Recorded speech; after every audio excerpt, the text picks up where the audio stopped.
देशात तिसऱ्यांदा नरेंद्र मोदींची सत्ता स्थापन होत असतानाच इकडे मराठा उपोषणकर्ते मनोज जरांगेंनी देखील तिसऱ्यांदा त्यांचं आमरण उपोषण सुरू केल्याचं पाहायला मिळते। लोकसभा निवडणुकीमध्ये महायुती जोरदार दणका देणाऱ्या मनोज जरांगेंनी आता त्यांच्या मिशन विधानसभेची घोषणा केली आहे। त्यामुळे जरांगेंच्या या आंदोलनामुळे सत्ताधाऱ्यांची डोकेदुखी वाढण्याची शक्यता आहे। पाहूयात। कशी असेल विधान? नाही मग 288 उमेदवार महाराष्ट्रात देणार सगळ्या जाती धर्माचे। मी स्वतः नाव घेऊ पाडीणार, आता सुप्त होते नाव घेऊ पाडीणार। नाही राजकारणात आपण नाही जाणार, उभा नाही राहणार, गोरगरिबांना देणारा बनणार। मराठा उपोषणकर्ते मनोज जरांगे यांनी सत्ताधाऱ्यांना दिलेला हा थेट इशारा।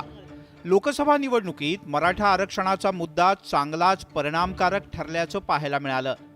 जरांगेंच्या मराठा फॅक्टरमुळे लोकसभेच्या जवळपास 7 मतदारसंघात महायुती फ्रॅक्चर झाल्याचं समोर आलं। महायुतीचे रावसाहेब दानवे पराभूत झाले तर महाविकास आघाडीचे कल्याण काळे यांनी जालन्यात मोठा विजय मिळवला। बीडमध्ये पंकजा मुंडे पराभूत झाल्या तर बजरंग सोनावणे यांनी जोरदार बाजी मारली। महायुतीच्या अर्चना पाटील यांचा पराभव महाविकास आघाडीच्या ओमराजे निंबाळकरांनी केला तर महायुतीच्या प्रतापराव चिखलीकर यांना महाविकास आघाडीच्या वसंत चव्हाण यांनी आसमान दाखवलं। महादेव जानकर यांना संजय जाधव यांनी धोबीपछाड दिली तर महायुतीच्या बाबूराव कदम कोहळीकर यांना महाविकास आघाडीच्या नागेश पाटील आष्टीकर यांनी पराभवाची धूळ चारली। तर राज्यात हाय प्रोफाईल ठरलेल्या महायुतीच्या सुजय विखे पाटील यांना महाविकास आघाडीच्या निलेश लंके यांनी पराभूत केलं। मनोज जरांगे यांच्या आंदोलनाचा फटका महायुतीतल्या बड्या चेहऱ्यांना बसल्याचं दिसून आलंय।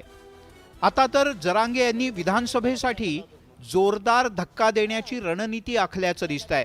मराठा मतदारांनी लोकसभा निवडणुकीत दिलेला कौल पाहता लोकसभेच्या आकडेवारीवर नजर टाकली तर तब्बल 6 मतदारसंघात जरांगे फॅक्टर पाहायला मिळाला। एका लोकसभा मतदारसंघात 6 विधानसभा मतदारसंघ येतात। त्यानुसार 7 लोकसभा मतदारसंघ म्हणजे राज्यातल्या 42 विधानसभा मतदारसंघात मराठा फॅक्टर चालला। या व्यतिरिक्त राज्यातल्या इतरही कमी अधिक 8 विधानसभा मतदारसंघात मराठा फॅक्टर चालू शकतो। म्हणजे एकूण तब्बल 50 विधानसभा मतदारसंघात जरांगे यांच्या आंदोलनाचे पडसाद उमटण्याची शक्यता नाकारता येत नाही। याच गणिताचा अभ्यास करत आता मनोज जरांगे यांनी उपोषणाची सुरुवात केली आहे आणि उपोषणाच्या आधीच थेट इशारा सुद्धा दिलाय। ही सगळी कायदा सुव्यवस्था न बिघडू देण्याची जबाबदारी SP साहेबांची आणि कलेक्टर साहेबांची आहे आणि गृहमंत्र्यांची सुद्धा आहे, मुख्यमंत्र्यांची सुद्धा आहे। आमच्या माणसाला धक्का लागता कुठेही कामा नये, कारण ते निवेदनं त्याच्यासाठी दिलेली आहेत की त्यांना जातीय तेढ निर्माण करायचा आहे, मराठ्यांना करायचा नाही। जर काही झालं तर याला जबाबदार हे आजूबाजूचे निवेदन देणारे असणार आहेत। जरांगे यांनी दिलेला हा इशारा दुर्लक्ष करण्यासारखा नाही, कारण 50 जागांची गोळाबेरीज सत्तेचं गणित बदलवू शकते। सद्यस्थितीत महायुती आणि महाविकास आघाडीच्या आमदारांची संख्या पाहता त्याचं महत्त्व अधोरेखित करण्यासारखं आहे। भाजपचे सध्या 104 आमदार आहेत।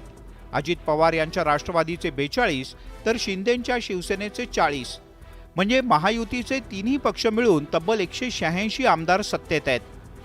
तिकडे विरोधकांची स्थिती पाहूयात। काँग्रेसचे 45, ठाकरेंच्या शिवसेनेचे 16, शरद पवार यांच्या राष्ट्रवादीचे 11 असे महाविकास आघाडीच्या 3 पक्षांकडे मिळून फक्त 72 आमदार आहेत। यात महायुतीच्या 186 मधून 50 आमदार कमी झाले तर महायुतीचं बहुमत डळमळीत होऊ शकतं। तर तेच 50 आमदार महाविकास आघाडीचे निवडून आले तर आघाडी बहुमताच्या जवळपास पोहोचते। जरांगे यांच्या आंदोलनामुळे बदलणारं हे गणित महाराष्ट्राचं राजकारण बदलणार आहे। त्यामुळे विधानसभेच्या तोंडावर जरांगे यांनी सरकारला कोंडीत पकडण्याची खेळी केली आहे। तुम्ही नाही दिलं ना तुम्हाला एकाला येऊन देणार नाही। तुम्ही गैरसमज म्हणता ना, टक्केवारी ते गणित मोड सुरू झालं तुमचं। गणित मोड फणित मोड काही चालत नसते जनतेपुढं। या जर खपाखप शिक्के आणा लागले ना रप पाडणार आहे तुम्ही। लोकसभेतील जरांगे फॅक्टरचा परिणाम आणि आता जरांगेंच्या इशाऱ्यानंतर महायुतीनं सुद्धा मराठा आरक्षणाच्या मुद्द्यावरून पलटवार करायला सुरुवात केल्याचं पाहायला मिळतंय। मराठा समाजाला दोन्ही वेळी आरक्षण आपण दिलं, मराठा समाजामध्ये त्या ठिकाणी सारथी संस्था असेल, अण्णासाहेब पाटील आर्थिक विकास महामंडळ असेल, फी सवलतीची योजना असेल, हॉस्टेलची योजना असेल, स्वाधारची योजना असेल, या सगळ्या गोष्टी या आपल्याच काळात झाल्या. एकंदरीतच राज्यात 7 लोकसभेच्या जागांवर महायुतीला धक्का दिल्यानंतर आता जरांगेंनी महायुतीला थेट इशारा द्यायला सुरुवात केली आहे. त्यामुळे सरकार जरांगेंच्या या इशाऱ्यांना किती गांभीर्यानं घेतं आणि खरंच आगामी विधानसभा निवडणुकीत जरांगेंची रणनीती यशस्वी होते का हे पाहणं महत्त्वाचं आहे. Bureau report, news 18 Lokmat.